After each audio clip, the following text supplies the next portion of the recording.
Episode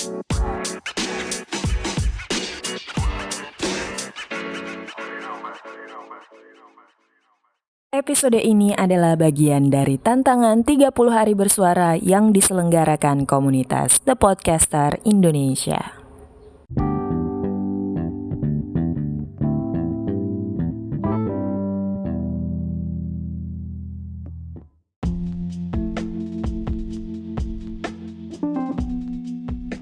Menghadapi banyak pertanyaan yang selalu datang ke saya.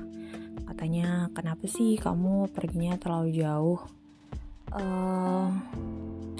Mohon maaf ya, kalau saya juga bisa sedikit bertanya ke orang-orang, apa sih alasannya kamu bertahan begitu lama di rumah? Gak sopan kan?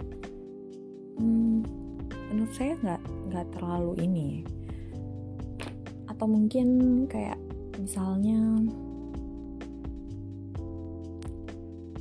orang-orang tuh selalu punya jalan lain untuk menginterpretasikan kehidupan orang lain, dan kesulitan saya dalam menjawab pertanyaan ini karena saya itu tersusun dari sel-sel yang sangat kompleks yang saya tidak bisa jelaskan why and how did I choose that path. Tidak sesederhana yang orang-orang pikirkan dan tidak seperti itu, karena biasanya mostly banyak orang cenderung berpikir kepada first thing first adalah kenyamanan, yang kedua adalah faktor duit yang banyak, dan dua faktor ini dua-duanya saya tidak mendapatkannya di sana. Kenyamanan itu saya berusaha, bukan lingkungan sekitar yang membuat saya nyaman, tapi saya membuat nyaman diri saya sendiri. Artinya tidak ada dari faktor luar itu yang membuat saya senang. Tapi yang bikin bahagianya karena ternyata setelah semua itu di-cut, teman-teman saya diambil, sahabat saya diambil, orang terdekat dan tersayang di diri saya itu diambil, terus keluarga juga jauh, dan semua hal yang tidak bisa saya kendalikan. Saya jadi bertahan dengan diri saya sendiri untuk mengetahui bahwa terlalu banyak hal di dunia ini yang tidak bisa kita atur, dan terlalu banyak hal di dunia ini yang tidak bisa kita prediksi, baik itu kebaikan atau keburukan yang terjadi. Untuk memperbaiki dan menerima itu semua ya membesarkan hati saya dan melapangkan diri saya untuk menerima banyak kejadian yang tidak bisa saya kendalikan tersebut dalam waktu yang sangat singkat, dan tetap bertahan meskipun tidak tahu apa yang akan terjadi besok, dan terus bertahan karena sekali lagi niat saya itu untuk anak-anak yang saya senangi. Itu adalah aku bicara gini, dan akhirnya niat saya itu semakin hari semakin diasah karena tidak banyak hal yang mendukung pada waktu itu. Cara saya menanggulangi adalah merubah diri saya yang pertama dulu. Setelah diri saya berubah, perlahan-lahan ternyata teman guru saya melihat bahwa ibu guru Selvi ternyata tidak seperti yang saya sangka ya. Ternyata ibu guru Selvi itu lebih dari apa yang saya sangka-sangka selama ini. Akhirnya mulai dari situ guru yang satu ini mulai juga bekerja seperti saya.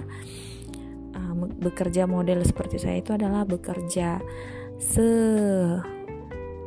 sekreatif mungkin, sebanyak mungkin, tanpa mengharap ada perhatian dari kepala sekolah. Jadi kita mulai dari diri kita dulu, sampai akhirnya guru lain yang melihat, ternyata ini ya, kita perlu membuat ini.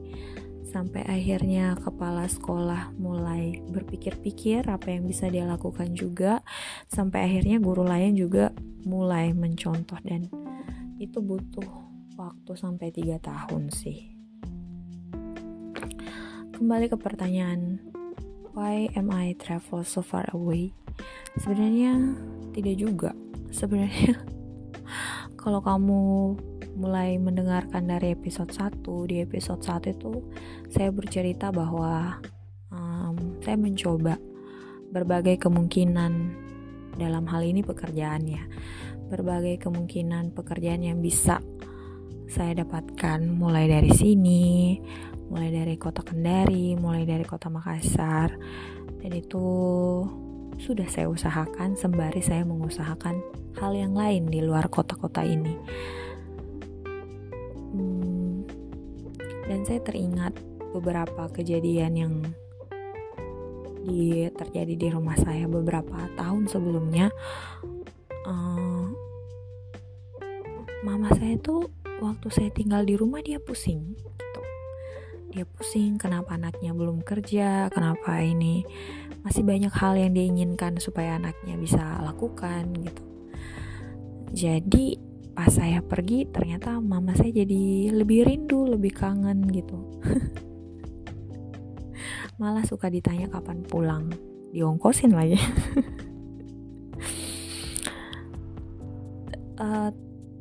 Ya itu kalau berbicara tentang rumah.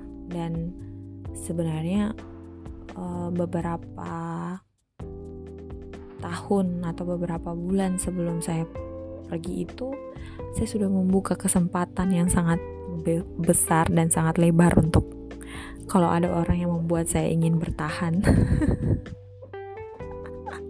Tapi lucunya waktu itu tidak ada ya guys. Kemudian yang saya mau bilang adalah ada juga beberapa orang yang mengatakan, wah beruntung banget ya kamu diizinkan keluar sama orang tua kamu dan diizinkan untuk ini, karena beberapa orang tua yang lain itu melarang anaknya gitu. Terus juga ada beberapa yang pas saya sampai di kota di sana itu, pas sampai di tempat perantauan, mereka suka bilang, ih boleh nganape mama kasih izin pangana supaya ngana pergi jauh begitu.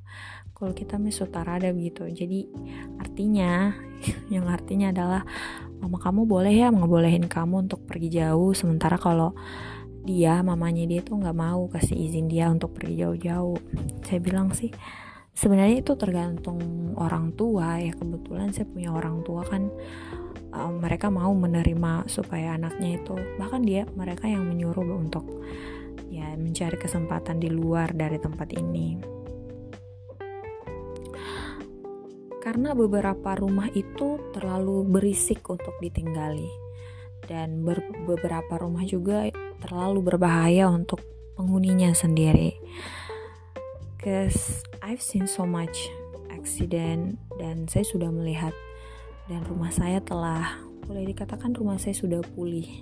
Rumah saya telah terobati sampai para penghuninya juga sudah tenang. Itu adalah battle yang pernah terjadi beberapa ya sudah 1 dekade sebelumnya ya. But I'm happy karena akhirnya semua orang yang ada di rumah ini pada akhirnya bertumbuh. Mama mulai belajar, bapak itu mulai belajar, dan saya sendiri pun belajar atas semua hal yang pernah terjadi. Jadi tidak semua orang yang bertahan di rumah sendiri itu it's for a good reason, dan tidak semua orang yang melangkahkan kakinya pergi dari keluar rumah itu karena alasan yang buruk juga. Beberapa tempat terlalu jauh bagi orang-orang untuk sekedar diimpikan, dan beberapa keputusan terlalu aneh untuk diambil. Bertahan meski menurut orang-orang alasan kita terlalu remeh untuk bertahan. Yang sering tidak disadari adalah kadang terlalu banyak hal random yang gak bisa kita atur, sampai kita pun mencari cara terbaik untuk bisa stay at the right place. Tapi kita juga gak pernah tahu the right place yang cocok untuk kita tuh yang mana. Kita kadangkala bertahan di suatu kondisi karena keadaan terpaksa, dan untuk itu sebenarnya tidak ada yang salah, karena memang keadaan itulah yang memutuskan kita ya menjadi kacau. Kadang itu adalah respon alamiah tubuh untuk ya menjadi gila. Jadi orang menyangka orang gila tuh karena itu bukan, guys, orang gila itu bukan karena keinginannya loh. Kadangkala kondisi lah yang membuat kita menjadi seperti a crazy girl, a crazy woman gitu. Makanya saya tuh suka sama lagunya Nadine yang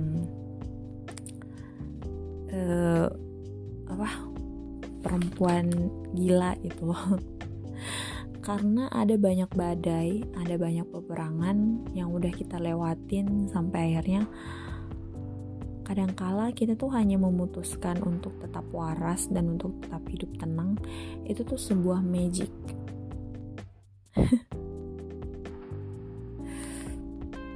Karena mungkin kita sudah pernah didorong oleh beberapa keputusan yang akhirnya membuat kita bertahan, dan beberapa kondisi yang sebenarnya kita tuh dipaksa untuk bertahan di situ. Dan pada saat itulah ada dua kemungkinan yang muncul, kekuatan kebaikan atau kekuatan untuk langsung terjun bebas ke dalam kegelapan diri kita. I would say kegelapan, darkness, kegelapan diri kita, karena di situ karena kejadian buruk itu kita mulai membuat belief atau kepercayaan yang buruk tentang orang lain, membangun persepsi yang buruk tentang dunia ini. Jadi akhirnya karena kita menganggap dunia ini buruk, dunia pun akan memberikan efek-efek yang buruk kepada kita, sampai di titik dimana kita udah welas asih dan melepaskan segala itu semua, mulai melapangkan hati dan mulai ikhlas dan acceptance, mulai ada kesadaran, menerima kenyataan dan mulai menerima kehidupan kita dan mulai membasuh diri kita sendiri. Kemudian perlahan-lahan mengubah kepercayaan bahwa dunia itu buruk menjadi dunia itu indah, dunia itu cantik, dunia itu bisa memberikan hal-hal yang baik. Di saat itu resonansi energi kita berubah. Akhirnya kita mulai menarik hal-hal baik dan indah ke dalam diri kita. Itu yang banyak dikatakan orang-orang menarik rezeki, atau ya kalau sekarang bahasa orang-orang di internet, law of attraction. Di saat bertahan itulah kadangkala kita bisa menunjukkan kekuatan terbesar kita. Dan kalau aku di pelajaran aku sampai saat ini yang masih jadi pelajaran adalah aku harus belajar meminta tolong. Mungkin karena terlalu lama bertahan di keadaan yang sulit, membuat aku tuh terlalu banyak mengandalkan diri sendiri dan lupa untuk menerima dan meminta tolong kepada orang lain. Padahal sebenarnya it's okay dan boleh-boleh aja sih sebenarnya. So untuk kamu yang lagi bertahan dalam keadaan sulit, I know this is so hard, tapi terima kasih telah bertahan hari demi hari di kehidupan kamu. Jangan lupa selalu menaruh harapan yang baik untuk hari esok, dan percaya bahwa perubahan yang lebih baik itu akan ada. Coba keluar dan temukan orang-orang baik sekitarmu. Meskipun itu sulit, temukan satu orang yang berharga, dan kalau meskipun belum bisa, jadilah orang yang baik itu. Terima kasih, see you on the next episode.